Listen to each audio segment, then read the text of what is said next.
Olivia Hunt had not intended to move back to her father's old house. The small, weather-worn structure nestled at the far end of Mayfield Ridge had always seemed like a time capsule rather than a home, a place where her childhood existed in quiet, faded corners, tucked away in dusty bookshelves and the scent of pine sap on the porch. It wasn't that she resented the house. In fact, she'd loved it dearly. But as she grew up and built her life in the city, she'd let the property become a kind of background thought, always there, familiar, but somehow no longer hers. The house stood on just over 4 acres of land, carved gently into a shallow bowl between low hills and an aging tree line. The most striking feature was the pond, calm, glassy, and deceptively deep, bordered on one side by a crumbling stone wall that her grandfather had built with his own hands. Olivia's father had spent countless weekends tending that wall, hauling out algae, brushing moss from the stones, keeping the pond clean, even when it stopped serving any real purpose.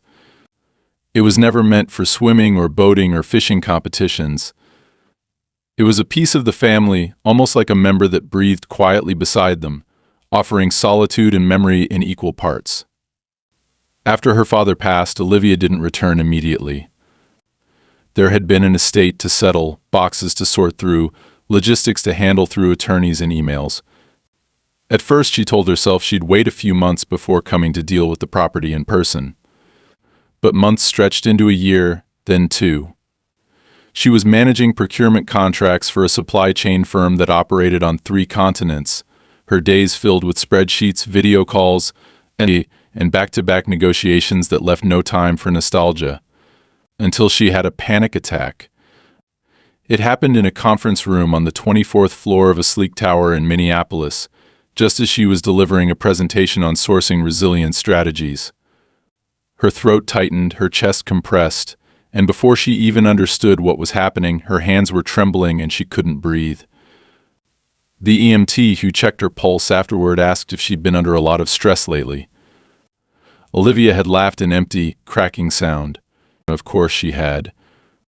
That night, she opened a dusty folder at the back of her filing cabinet, the one with her father's old deed, the letter from the estate attorney, and a sketch of the property boundaries that her grandfather had drawn decades ago on yellowing graph paper. Something inside her settled. Not in relief, exactly. More like inevitability. Within 3 weeks, she was standing on the overgrown porch with a ring of keys in her hand, staring at the creaking screen door and the faded paint that flaked in the summer breeze. The silence was absolute, save for the occasional chirp of birds hidden in the thicket or the rustling of trees swaying in slow rhythm. Her first instinct was to start clear out the debris, check the roof, inspect the plumbing, but as she stepped into the house, it hit her with a wave she wasn't prepared for. This place hadn't just been neglected. It had been waiting, not just for anyone, for her. The floors groaned in familiar ways. The kitchen still had the scent of wood polish, faint and nearly erased by time. Her father's handwriting remained on a taped note above the pantry door, reminding himself to check the heater line before October. It felt like stepping into a paused life, one she was somehow meant to resume. The pond, when she visited it the next morning, was exactly as she remembered, and yet entirely different. The waterline had dipped slightly from years of low maintenance. Some of the stones had shifted. The far bank was cluttered with vines and brittle branches, but the soul of it was untouched. Olivia crouched near the edge and ran her fingers across the dry, cracked face of the old stone wall, feeling for the faint chisel marks her grandfather once described when she was a girl. She spotted them shallow, uneven, but distinct. Above one of the cornerstones was something she'd never noticed as a child, the faint outline of a heart scratched into the surface, flanked by the initials MR, Margaret and Richard, her grandparents. Olivia's breath caught in her throat. That's when she made the decision. She wouldn't sell. She wouldn't lease or leave it idle. She would restore the pond, not to modernize it, not to monetize it, but to keep it exactly what it was. Sacred. For the next few weeks, Olivia fell into a rhythm that felt more healing than any therapy session ever had. She cleared the surrounding brush, trimmed back the overgrowth, pulled out fallen branches, and filled 3 industrial-grade trash bags with beer bottles, candy wrappers, and crumpled cigarette packs, most of it clearly recent. That unsettled her, but not enough to break her momentum. She planted hydrangeas along the walkway, reseeded the slope near the embankment, and even sketched a rough design for a new wooden bench to overlook the water. She wasn't trying to impress anyone. There were no before and after photos posted online, no time-lapse videos or social media updates. It was private, and she wanted it to stay that way. What surprised her most was how clear her mind became. In Minneapolis, she had been successful but hollow. Here, she felt right, whole, even. Each day ended with a walk down to the water, where she'd sit on the old stump near the north bank, sometimes with tea, sometimes with wine, just watching the dragonflies and the stillness. That was when the first intrusion happened. A group of teenagers cut across the backfield and started skipping rocks. Olivia didn't recognize them. She walked down quietly, unsure whether to scold or engage gently. Before she could decide, one of the boys waved and called out, "Hope you don't mind." "We come here all the time." The casualness struck her. Not arrogance exactly, but entitlement. She asked them politely to leave, explaining that the pond was private property. One of the girls tilted her head and said, "Didn't they say this was the new community pond?" Olivia thought she'd misheard. "Who said that?" she asked. The girl shrugged. "It's just what we were told. Everyone comes here." Everyone. The word echoed in her chest like a stone dropped into deep water. Over the next few days, things escalated subtly. Cars occasionally parked along the narrow road near her gate. Joggers appeared on her land, following a trail she hadn't even noticed before. Once, early in the morning, she found a laminated flyer stapled to a wooden post that someone had hammered into the earth just beyond her fence. It read, "Coming soon, Mayfield Natural Commons Restoration Project." There were no names, no logos, no contact numbers, just an illustration of the pond with digitally added benches, gravel paths, and a footbridge. Olivia ripped it down with trembling hands. She stood in silence, watching the water, feeling the serenity she'd rebuilt over the past weeks begin to unravel at the seams. This was her land. This was her family's pond. No one had asked permission. No one had informed her.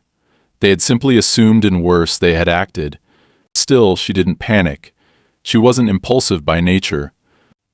She spent that night combing through her father's files, digging up every deed map, utility bill, and property tax receipt she could find.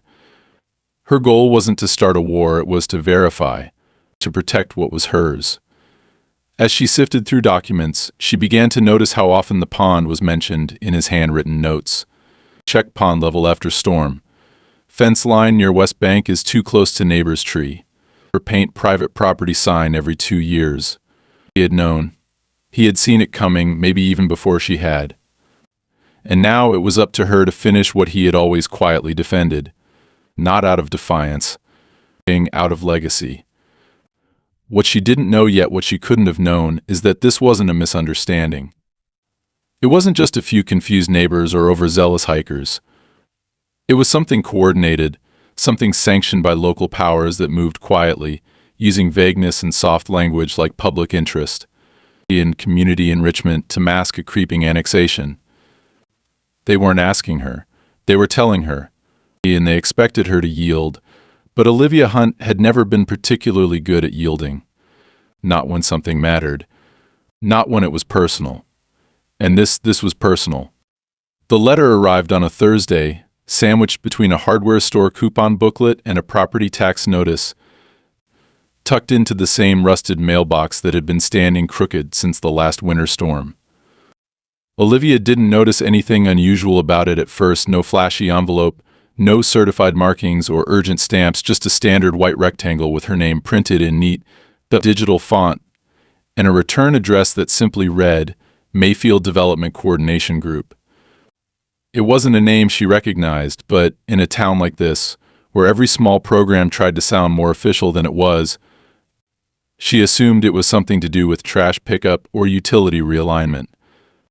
It wasn't. The letter inside was brief, too polished, and far too presumptive. It began with a generic "Dear Resident" and launched straight into a declaration that her property had been selected for soft integration into the Mayfield Community Natural Use Plan, specifically the parcel identified as Pond Basin and surrounding green space area. The language was bureaucratic, rehearsed, almost sterile in tone, but the implications struck with the weight of a hammer. Integration? Selected? Olivia stood frozen on the porch, rereading the paragraph that stated a timeline had already been initiated. Following preliminary assessments, it read, "Your lot's water feature and its adjoining access points have been deemed optimal for low-impact community use." It listed planned improvements, walking paths, educational signage, perimeter fencing to maintain ecological health, and, astonishingly, a potential canoe launch area. For several minutes, she couldn't even form a complete thought. Her hand tightened on the paper, as if the tension in her fingers might stop the words from being true. There had been no hearing, no public meeting that she had been invited to, no formal request for access, no legal notice. They had simply decided. Olivia reread the letter twice more, searching for a mistake, a condition, an invitation for dialogue.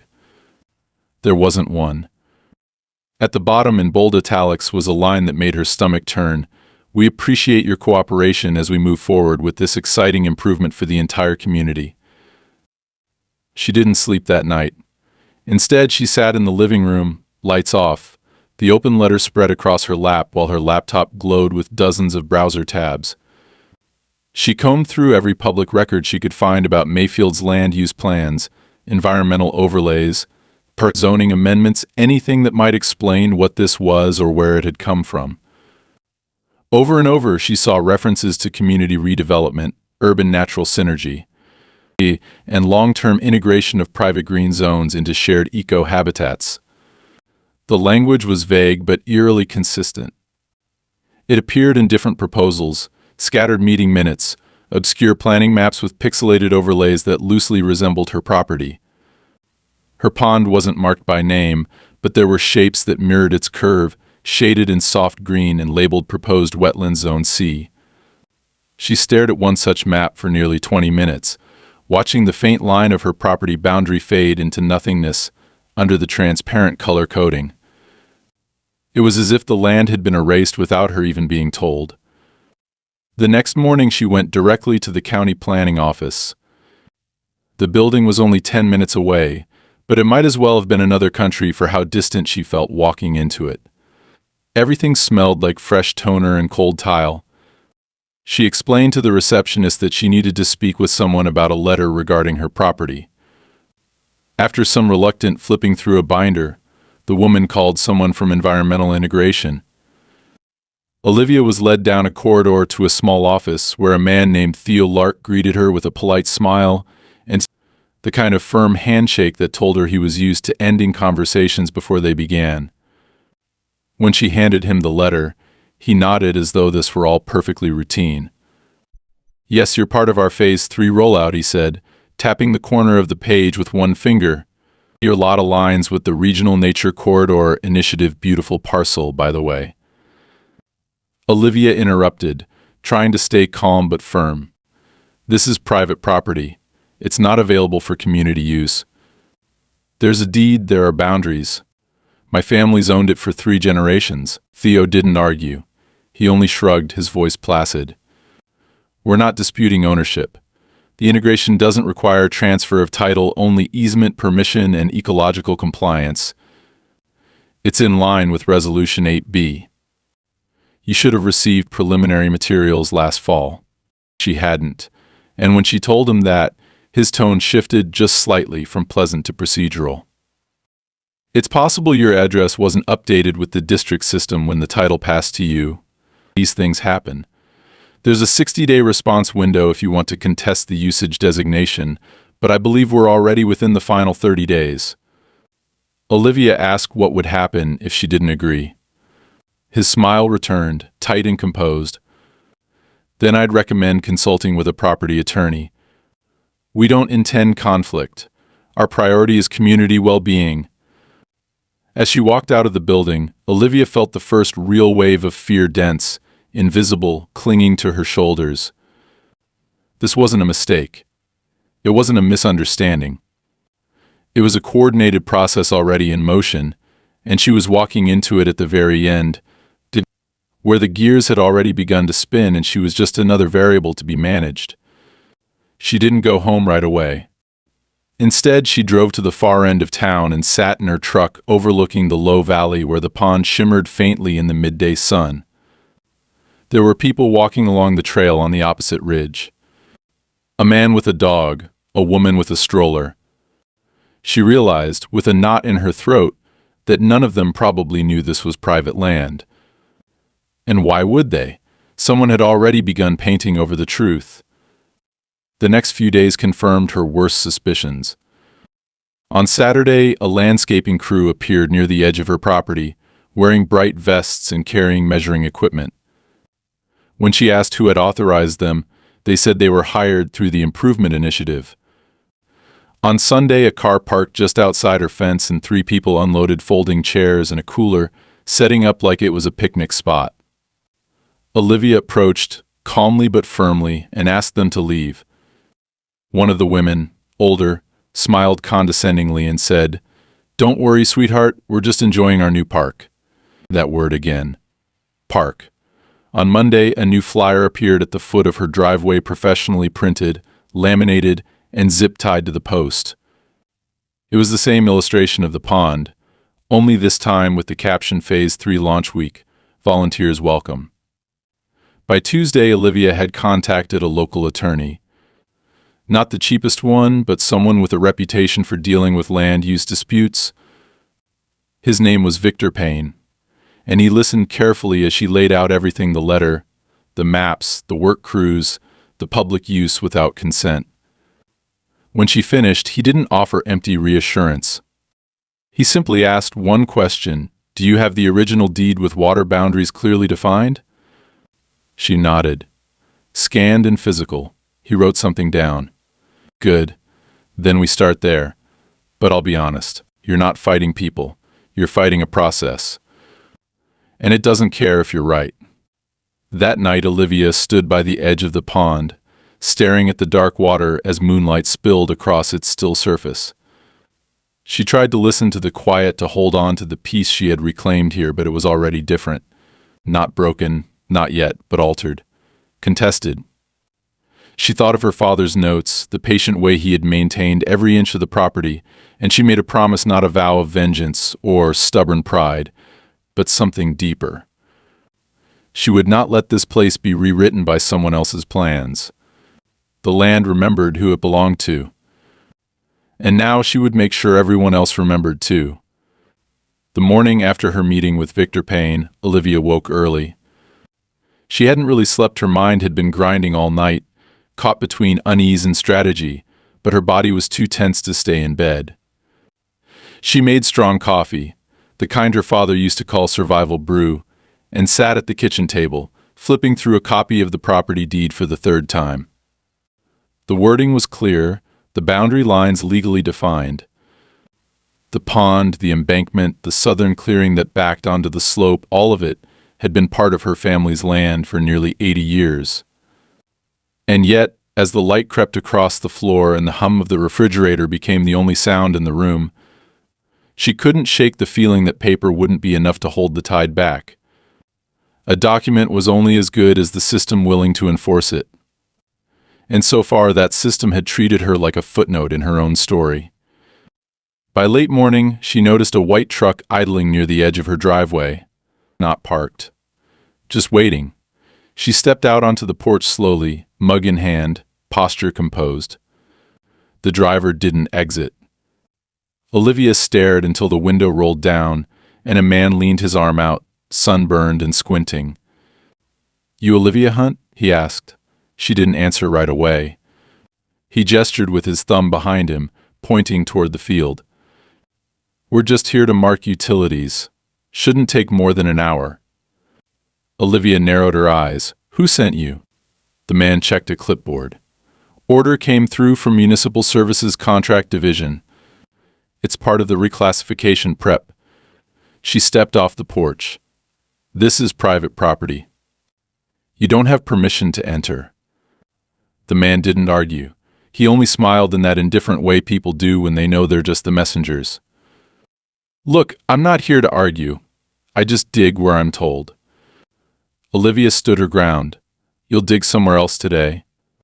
He shrugged, muttered something under his breath, and pulled the truck into reverse, tires crunching against gravel as he backed away down the slope. Victor advised her later that afternoon to begin documenting everything, not just verbally but visually. Assume nothing will be taken at face value, he said. Photograph each incident. Get names when you can. Keep everything in a physical binder. Dates, times, what was said. Don't rely on your inbox. If this escalates, and I'm starting to think it will, we'll need a paper trail you could hand to a judge without a single footnote missing. Olivia did exactly that. She bought a 3-ring binder, labeled it Pond Defense, Spring, Summer, and began keeping a log. She logged the truck. She logged the previous flyers. She photographed the worn areas where people had walked across her land like it was a public shortcut. She took screenshots of social media posts tagging the pond as a hidden gem of community access. It became a routine, not obsessive but vigilant. Every day she walked the perimeter, logged what had changed, what had appeared. One morning, she found fresh chalk arrows on the pavement pointing toward her property with the word pond written in block letters. Another day, someone had nailed a carved wooden arrow to a fence post just beyond her gate. No logo, no message, just the silent suggestion of direction. Then came the volunteers. A group of them arrived one Saturday, cheerful and chatty, wearing matching shirts that read Green Roots Initiative. They carried trash bags, shovels, and paint. Olivia watched from her porch as they began gathering fallen branches from the southern slope, pulling weeds and marking spots on the ground with orange flags. When she approached, a young woman greeted her brightly, holding out a clipboard. Hi there, are you the homeowner? You must be excited, it's Transformation Week. Olivia didn't take the clipboard. You're on private land, she said. This isn't a park. The woman blinked, caught off guard, then tried to recover with a rehearsed smile. Oh, we were told this lot was part of the Mayfield Eco-Integration Zone. We're just here to help. Olivia kept her tone calm but unyielding. Who told you that? The woman checked her sheet. Instructions came from the community outreach lead.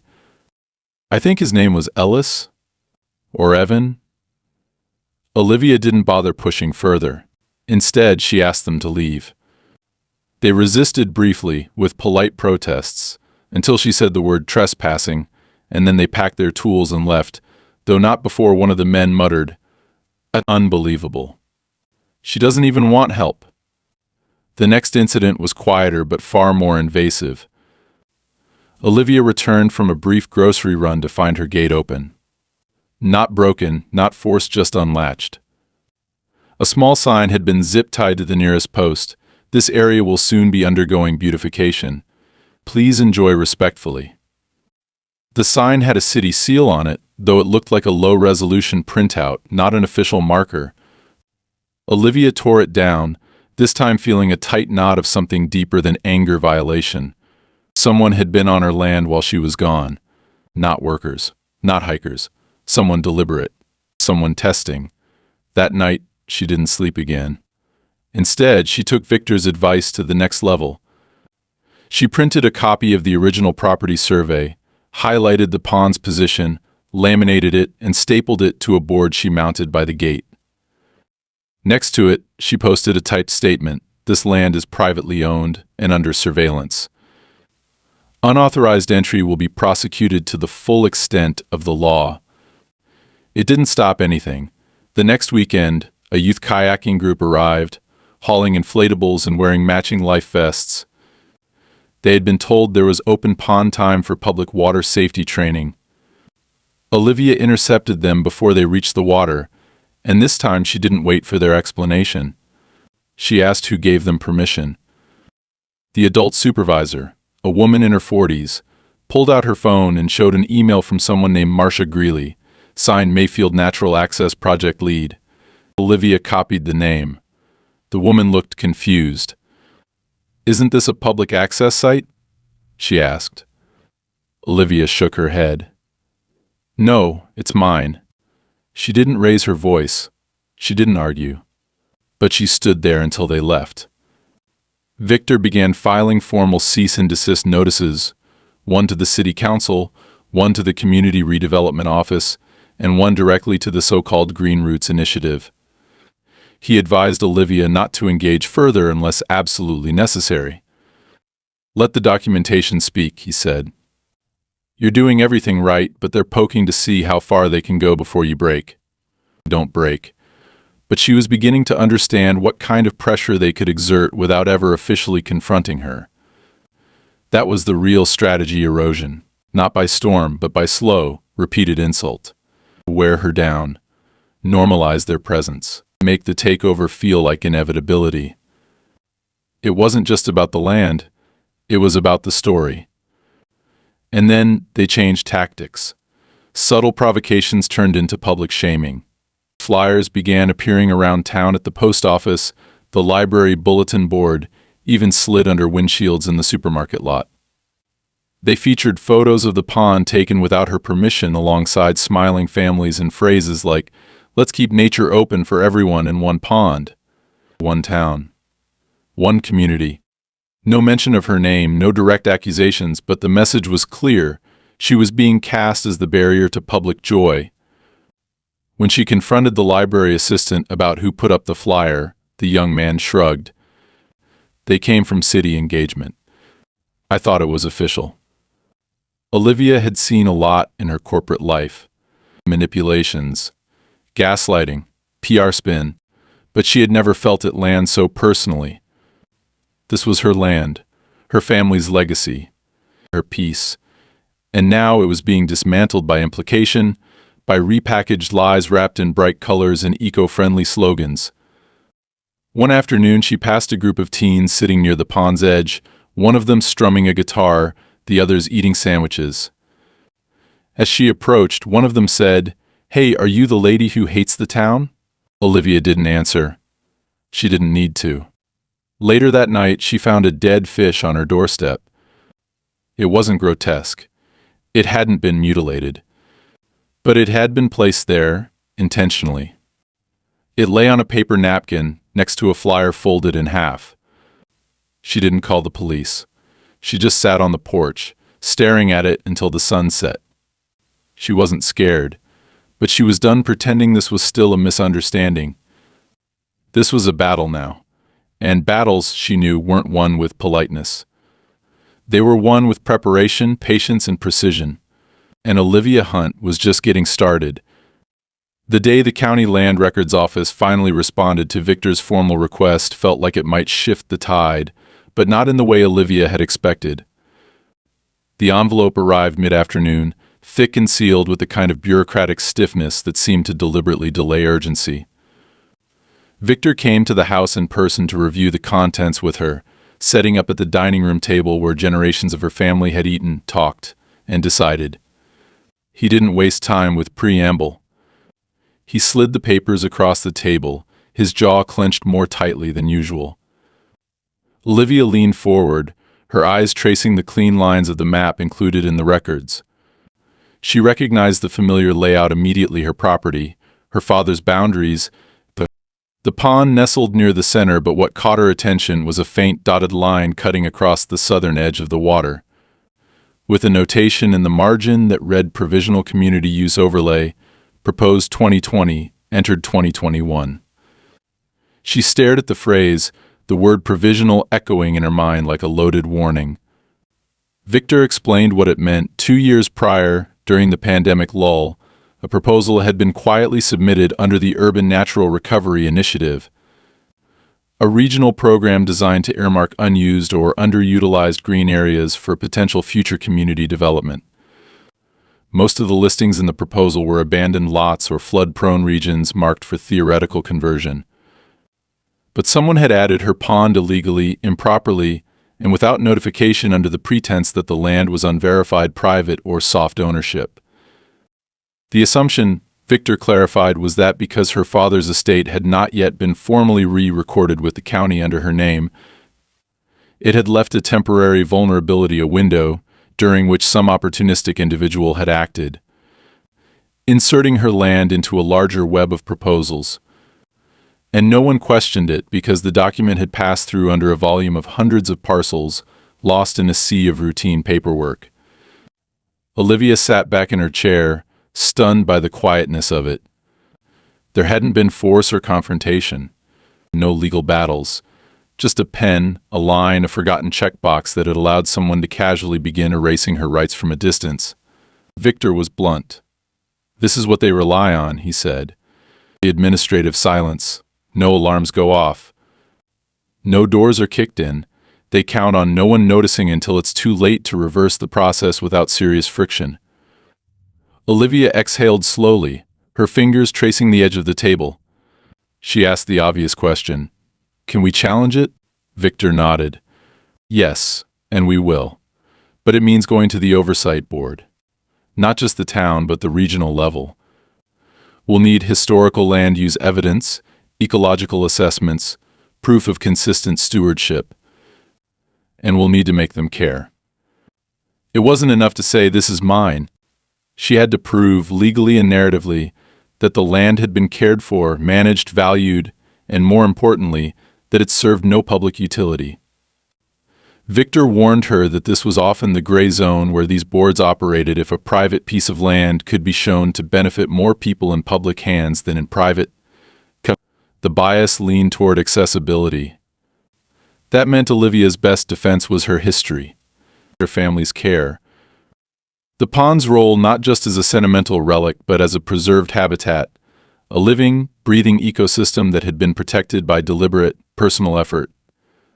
That night, Olivia went to the attic. The old trunk was still there beneath tarps and dust, its metal latches rusted but intact.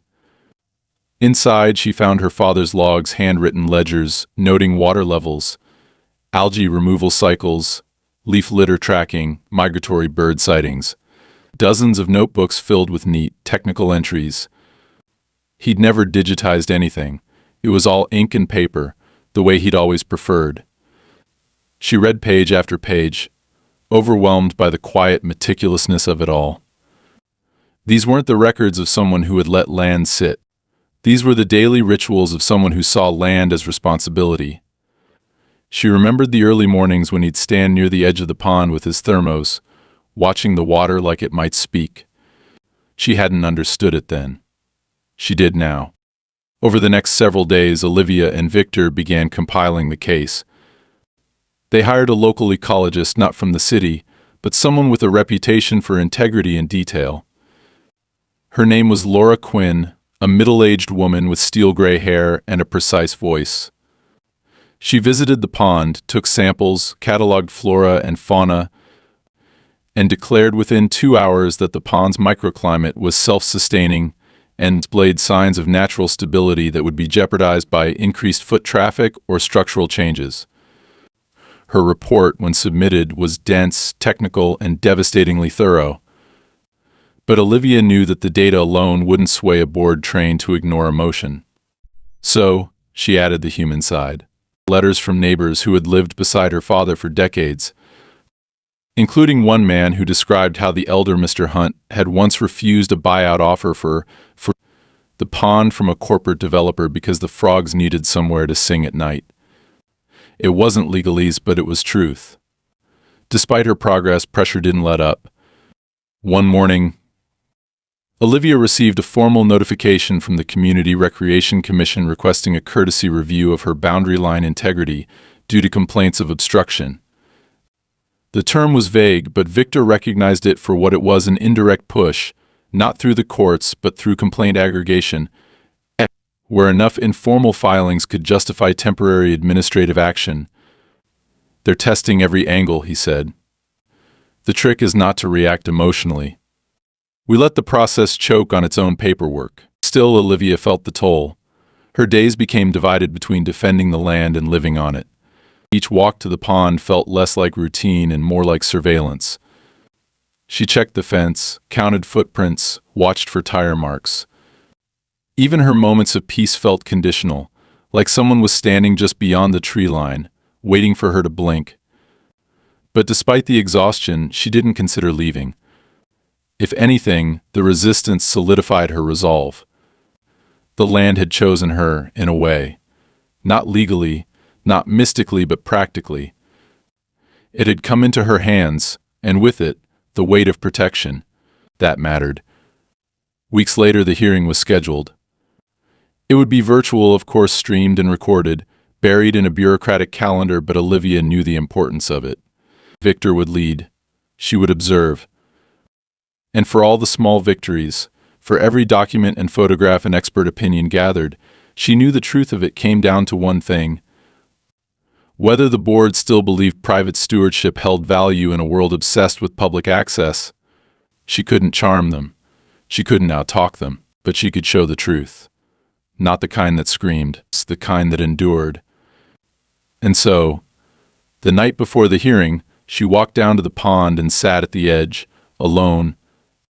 The logs and reports and court notices folded into a leather case on the porch behind her. The frogs were singing, and the surface of the water shimmered in the dark like it always had. She sat quietly, not seeking reassurance but grounding herself in the reason she had not backed down. Not for the memory of her father, not for the legal principle, but because some things are not meant to be shared, not because they are selfish, but because they are sacred. And you don't open sacred things to people who don't understand how to leave them untouched. She didn't know yet how the board would rule. She didn't know if her defense would hold, but she knew she was ready. And that was enough, for now. The hearing came and went with a sterile efficiency that left Olivia more hollow than hopeful. Victor had spoken clearly, laying out the case with quiet authority, presenting documents, historical records, ecological reports, and community letters, with the discipline of someone who had done this before. The board members, 5 squares on a dimly lit screen, nodded and asked questions, but none seemed particularly moved. They didn't object. They didn't accuse, but they didn't affirm either. One of them, a man in his 60s with a voice like pressed paper, had asked, "How frequently is the pond used by the surrounding neighborhood?" As if that had any bearing on ownership or integrity. Olivia sat behind the camera, silent, hands clasped so tightly in her lap that her knuckles turned white. After 90 minutes, the meeting was adjourned for review and follow-up within 30 business days. Which was the system's polite way of saying, "We'll forget about you unless you make it impossible to do so." The following week brought a shift in tone. It was no longer just a question of whether the land would be reclassified or the overlay lifted. It became clear that someone or several someones had grown tired of the legal process and decided to accelerate the pressure. On a gray Tuesday morning, Olivia discovered that someone had installed a freestanding sign at the far end of her fence line. It was tall, bright, and printed on weather-resistant plastic. Future site, Mayfield Public Ecological Learning Area. Below that, in smaller type, community volunteers welcomed. Groundbreaking, September. There was no date stamp, no logo, just the vague reference to an unnamed future and a permanent tone of inevitability. Olivia stood in front of the sign for almost 5 minutes, not because she was uncertain what to do, but because she wanted to remember how it felt to see a lie made physical and made tall, made public on her soil. She took it down with a crowbar, the plastic bending and cracking with each pull, and when it finally gave way, she dropped it in the trunk of her car and drove it straight to the town hall. At the front desk, she left it with a clerk and said, "Only you forgot this on my property." That night, she noticed the change. It wasn't in the behavior of the officials or even the community volunteers, it was in the neighbors.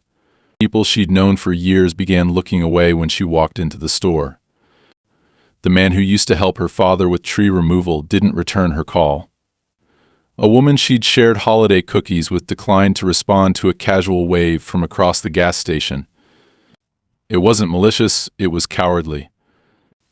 Someone had started whispering that she was fighting progress, that she was making it harder for everyone.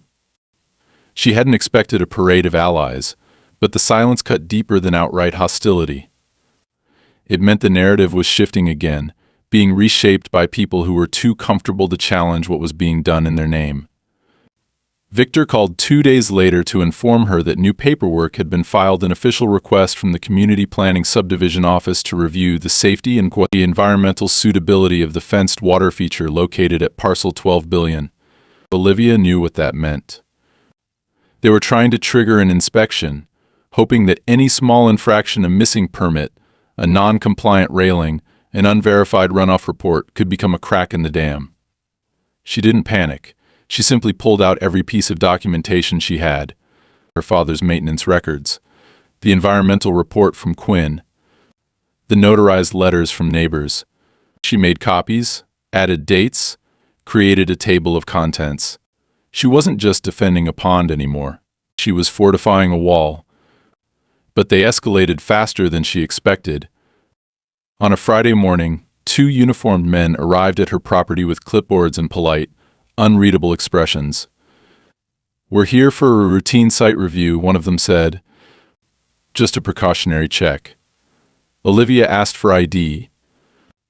They showed badges from the Department of Environmental Safety, but their visit felt rehearsed. They walked the perimeter of the pond, asked about the filtration system, took photos of the embankment, and made notes without offering any reactions. At the end, one of them handed her a slip of paper and said, "You may receive a follow-up depending on what the department finds." This isn't punitive, it's just procedural. The language was mild. The intent wasn't. They were casting lines, hoping something would stick. Later that day, Olivia received an email from Victor. "You should know." He wrote, "The community group filed for a temporary access permit. Their claim is that they're locked out of a public resource, which they say constitutes a health and mobility concern. They're trying to use ADA language to create a legal pathway to the land." Olivia stared at the screen, heart pounding. This was no longer a passive campaign. They were looking for legal gaps, building a case around her as the unreasonable gatekeeper. They weren't attacking her directly, they were leveraging process, policy, and perception. She understood the game now. It was slow erasure, one dotted line at a time. The next escalation came not through an official channel, but through something far worse. That Saturday night, while Olivia was reading on the porch, headlights swept across her window. A vehicle stopped briefly near the back of the property line, then reversed and drove off. No one got out. No damage was done. But the message was unmistakable: "We know where you are." She reported it, of course, but the deputy who responded said only, "It's a public road. Unless they crossed the line or threatened you, there's not much we can do." She asked if there had been other complaints. He didn't answer. 2 days later, it happened again. This time, someone tossed 2 traffic cones into the ditch near the driveway, with a handwritten note taped to one of them: "Warning, unauthorized pond. Municipal action pending." Olivia didn't call anyone. She picked them up, dropped them behind her shed, and poured herself a glass of whiskey. Then she did what her father would have done: she went back to work. She double-checked every piece of fencing. She walked the entire boundary. She installed new locks on the gate. She ordered signage that quoted state trespass statutes word for word. If they were going to push, she would give them something solid to push against. But the most surreal moment came the next week. She received an invitation in the mail, not an email, not a flyer, but an actual formal invitation on ivory cardstock. It was from the Friends of Mayfield Commons, requesting her attendance at a celebration of land unity and community wellness, to be held at the future site of the public nature pond. Her land, her home. She didn't respond. She didn't burn it either. She added it to the binder. Victor filed an injunction request shortly after that. "We're going to force them to declare their claims in court," he said. "If they want to challenge ownership or push access through legal technicalities, then they'll have to stop hiding behind unofficial initiatives and show up on record." Olivia agreed. It was time to drag the shadows into the light. But she also knew this wasn't just about law. It was about endurance. They wanted her tired, isolated, humiliated. If they couldn't beat her with policy, they'd wear her down until walking away felt like relief. But she didn't walk away. She leaned in harder. When the local news station asked to do a feel-good piece about the town's green revival, Olivia sent them a formal cease and desist and a folder of documents proving the illegal overreach. When a new volunteer showed up at her gate with pamphlets, she didn't argue. She simply handed them a letter from her attorney and closed the door. No drama, no fury, just clarity. And as summer deepened, the land began to bloom again. The lilies near the pond returned. The dragonflies hovered low. The frogs began their nightly chorus. The pond, unaware of the human nonsense orbiting its banks, remained still and alive like it had always been. Olivia stood at the edge one evening, listening to the wind in the trees, and thought not about victory but about responsibility. She didn't choose this fight, but she was the only one who could finish it. She didn't know how many more letters would come, how many more inspections or signs or veiled threats. But she knew this: every time they tried to erase her, she would reappear firmer, quieter, more unshakable than before. Because this wasn't a park. It wasn't a public resource. It was her family's land, and every footprint they tried to leave on it would be answered. Not with rage. With presence. With proof. With permanence. The morning of the court hearing began without drama, no protesters, no last-minute warnings, no unexpected arrivals at the gate. The silence, in fact, felt more ominous than noise. Olivia had woken before dawn, not because of nerves, but because she simply couldn't lie still anymore. Her body felt charged with something she couldn't name, not quite anger, not adrenaline, but a kind of focused, sharp stillness that made every detail around her seem too clear. The coffee tasted stronger, the air outside smelled crisper, and the sound of the wind moving through the trees near the pond came with an edge, like the land itself was holding its breath with her. The hearing would be held at the regional courthouse, not the local one, because the case now touched on state zoning statutes and land use designations, and Victor had made it clear that this was no longer a small-town dispute. This was precedent territory. If they lost, the door would be cracked open not just for Olivia's land, but for any property caught in legal ambiguity, any green space that could be spun into a community opportunity with the right language, and just enough silence from the rightful owner. The courthouse was tall and impersonal, glass and stone and slow elevators. Olivia sat beside Victor in a long hallway outside the assigned courtroom, the two of them barely speaking.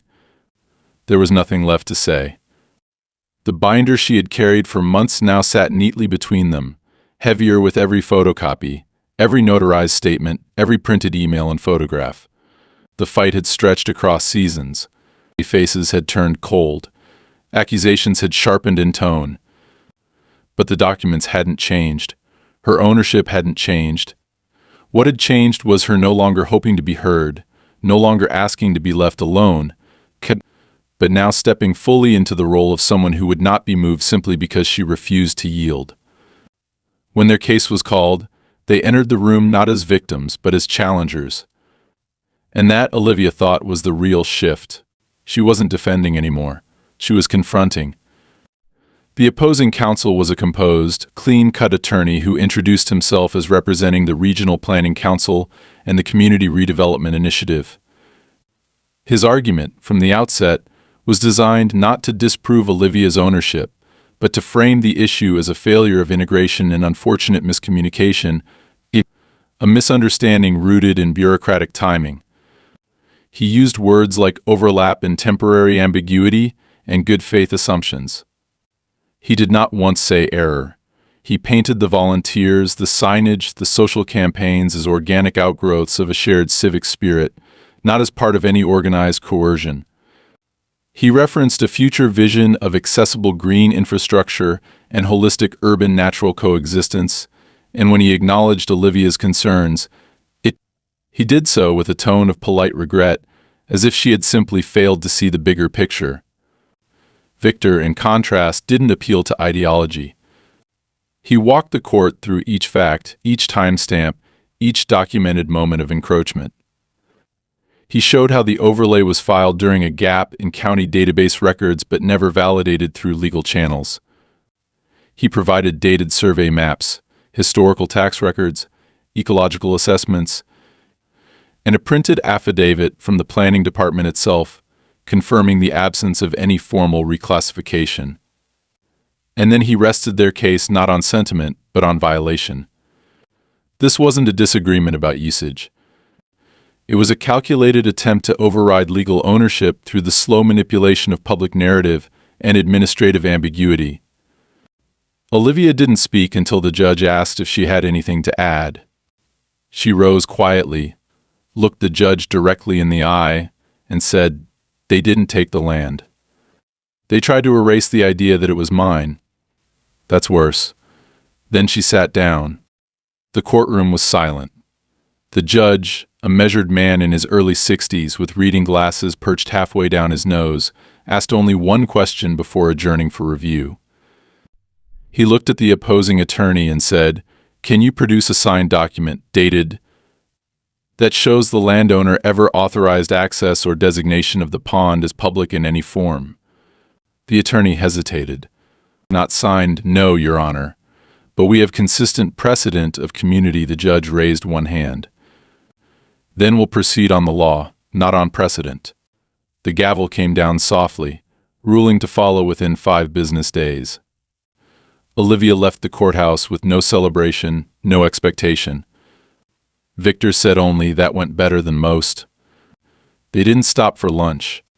She drove straight home, feeling a strange weightlessness settle over her shoulders, not relief, not victory, but the sudden absence of pressure after months of constant strain. The air at the house felt warmer, the birds louder.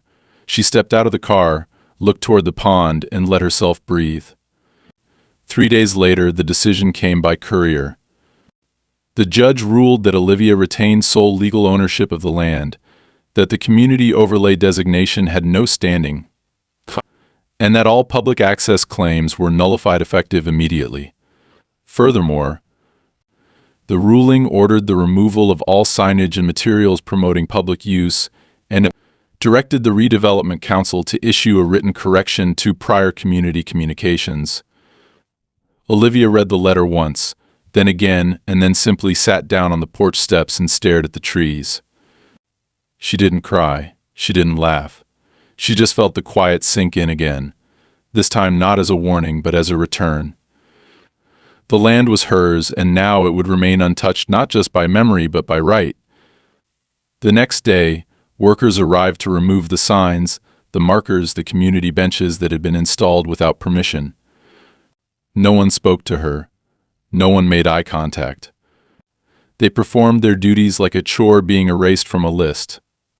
She watched from the porch, arms folded, face unreadable. Across the street, she saw a neighbor watching too. He nodded once.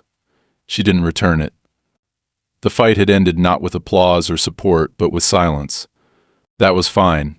She didn't need gratitude. She needed peace. Victor called that evening to let her know that the ruling had already begun circulating through legal networks. "You may be asked to speak at some point," he said.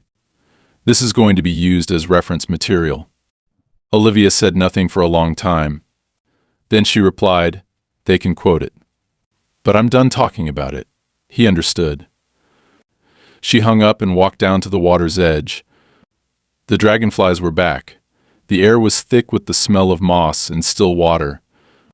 She sat near the stone wall, the initials of her grandparents barely visible under the fading light, and whispered into the silence, "I kept it." The pond didn't respond. It didn't need to. 2 weeks passed before Olivia realized she no longer woke each morning expecting a confrontation. The absence of conflict left behind a kind of ringing silence, like the echo of a long alarm that had finally stopped. For months, her thoughts had revolved entirely around defense legal preparation, boundary patrols, anticipation of intrusion, but now there was nothing left to guard against. The signs were gone. The flyers no longer appeared. No one parked near her gate. The town moved on as if the campaign to take her land had never happened, the way people collectively erase what they once supported when it becomes inconvenient to remember. Olivia felt no bitterness in that, only clarity. They had not changed their minds. They had simply moved on to the next thing that required less resistance. She used the time to undo the traces of what had been forced onto the land.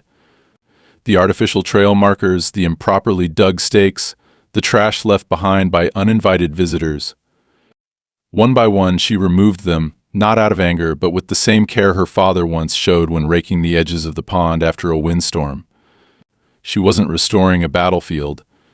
She was healing a wound. In the process, she began to bring small details back to life, reseeding the bank where the soil had been compacted by too many careless feet, reinforcing the stone edge of the old retaining wall with new mortar, replanting the patch of sedge grass that had been trampled flat during one of the early community gatherings. With each small repair, the land responded not dramatically, but gently, quietly, as if grateful for the return of attention without disruption. Victor filed the final paperwork certifying the ruling, ensuring it was indexed and available in both county and state registries. "No one will ever be able to question the status of the property again," he told her over the phone. "Not next year. Not in 10. He offered to refer her to a land conservation trust if she ever wanted to establish a private easement that would preserve the pond permanently in her name. Olivia thanked him but declined. She didn't want to tie it up in more legal armor. She didn't want to pass on a fortress. She wanted to live on land that breathed freely, protected not by fences but by the fact that she was present, awake, and no longer willing to be erased. She thought, occasionally, about the people who had pushed for access, the initiative leaders, the volunteer groups, the neighbors who stood silent. None of them returned. No one apologized. No one reached out. But she didn't need that. She had learned that peace was not given through consensus or permission. It was earned through the refusal to abandon what mattered. The people who had tried to co-opt her land did not understand that kind of peace. They had no use for it. But she did. And she held on to it now, not with desperation, but with calm certainty. Autumn came early that year. The trees surrounding the pond turned gold and crimson weeks before usual. Olivia sat outside most evenings, bundled in a sweater, a book in her lap she rarely read. The light that filtered through the canopy in late afternoon cast long shadows across the water, and every so often she would catch her reflection still, quiet, no longer braced. For the first time in a long time, she felt completely within herself. There was no one left to convince, nothing left to defend, just the rhythm of the wind and the breath of the pond beside her. She placed a new bench near the north bank, crafted by hand with old cedar slats salvaged from her father's workshop. Beneath it, she installed a small plaque. It didn't bear her name. It simply read, "Preserved with care." Not for all. Not for many, just for peace. She didn't photograph it. She didn't post it anywhere. It wasn't a message. It was a line drawn in stillness. Weeks later, she received a formal notice in the mail from the Planning Commission, dry, bureaucratic language acknowledging the court's decision and confirming that no future development initiatives would include her property. It was final, rubber-stamped, and archived. She slipped it into the back of her binder without ceremony. It was over. And with it over, she could breathe again. The birds returned in fuller numbers. The frogs nested again along the reed line. The ground hardened with the coming cold. She planted bulbs in late October, tulips and daffodils, planning ahead for spring. It was the first time in over a year she'd made plans without wondering who might try to rewrite them. There was something quietly radical in that act, reclaiming not just space, but time, future, expectation. By November, the wind had stripped the last of the leaves, and the pond reflected only sky and bare limbs. Olivia stood at the water's edge one morning, holding a mug of coffee warm against her hands, and watched the fog roll low across the surface. No signs, no surveyors, no movement at the gate. Just silence and the breath of cold air curling against her skin. She whispered one final time, not to herself, And not to her father, but to the land, you're safe now. And with that, it was finished. The story did not stretch onward. It did not need a next chapter. The land was hers. Not just in deed, not just in memory, but in peace.